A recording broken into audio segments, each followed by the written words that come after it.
السلام علیکم 5 کلاس۔ آج آپ نے مضمون کرنا ہے حقوق الوالدین والدین کے بارے میں۔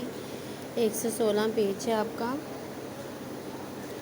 اس میں آپ اپنے سے بھی کچھ مضمون لکھ سکتے ہیں، ویسے میں آپ کو یہ پڑھا رہی ہوں، لیکن اگر آپ اس کو اپنے لفظوں میں اور اچھی طرح لکھ سکتے ہیں تو وہ آپ اپنے سے بنا کے لکھ سکتے ہیں، ٹھیک ہے؟ ضروری نہیں کہ آپ سیم بک والا ہی لکھیں۔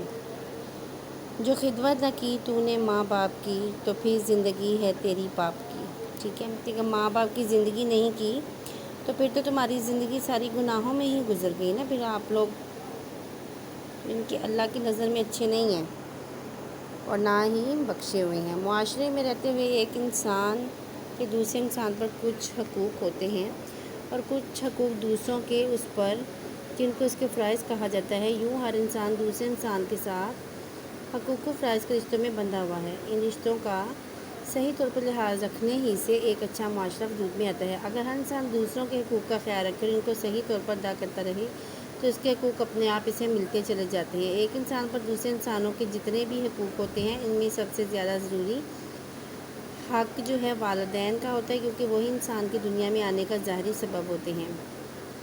جب انسان پیدا ہوتا ہے تو وہ گوشت پوست کا ایک لوتھڑا سا ہوتا ہے۔ جب کوئی اپنی کوئی ضرورت جو ہے وہ خود پوری نہیں کر سکتا، اسے پروان چڑھانے کے لیے کئی سال تک والدین کی تربیت، دیکھ بھال اور سہارے کی ضرورت ہوتی ہے۔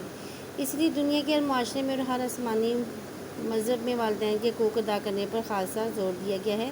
اسلام نے اللہ کی عبادت کے فوراً بعد والدین کے ساتھ حسن اخلاق کی تلقین فرمائی ہے۔ فرمان الہی اللہ تعالیٰ کا ارشاد گرامی، اور تیرے رب نے یہ فیصلہ کر دیا ہے کہ تم اس کے سوا کسی کی عبادت نہ کرو اور ماں باپ کے ساتھ اچھا سلوک کرو۔ اگر تمہارے پاس وہ دونوں یا ان میں سے کوئی ایک بڑھاپے کو پہنچ جائے تو اسے اف تک نہ کہو اور نہ اسے جھگڑو۔ پھر یہ ارشاد فرمایا کہ میرا بھی شکر کرتا رہے اور اپنے والدین کا بھی۔ اور یوں اللہ تعالیٰ نے واضح فرمایا کہ اللہ تعالیٰ کے بعد بندوں میں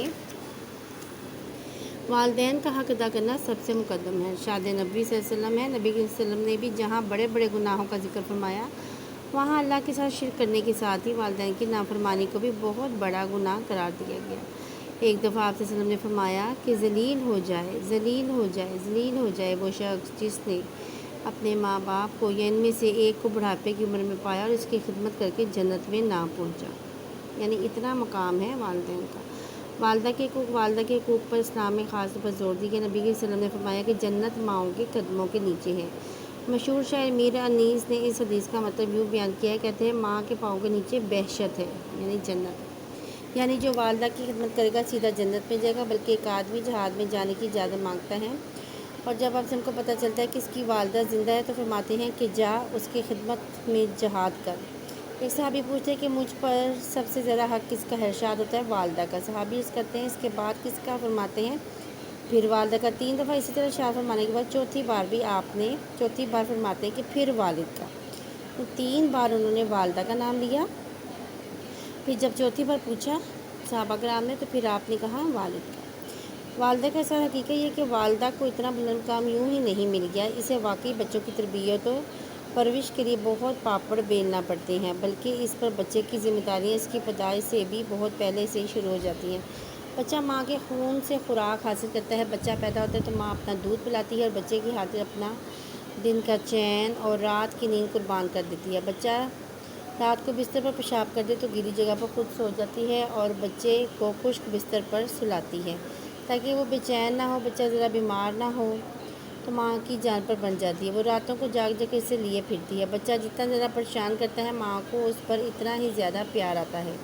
بچہ مسکرا دے تو ماں کی باتیں کھل جاتی ہیں۔ بچہ ماں کے جسم کا ایک حصہ ہوتا ہے، اس لیے بچے کی خاطر ماں کا پیار بالکل فطری اور بے غرض ہوتا ہے۔ ماں کو بڑی شدت سے یہ احساس ہوتا ہے کہ بچے کی سب سے پہلی تربیت گاہ ماں کی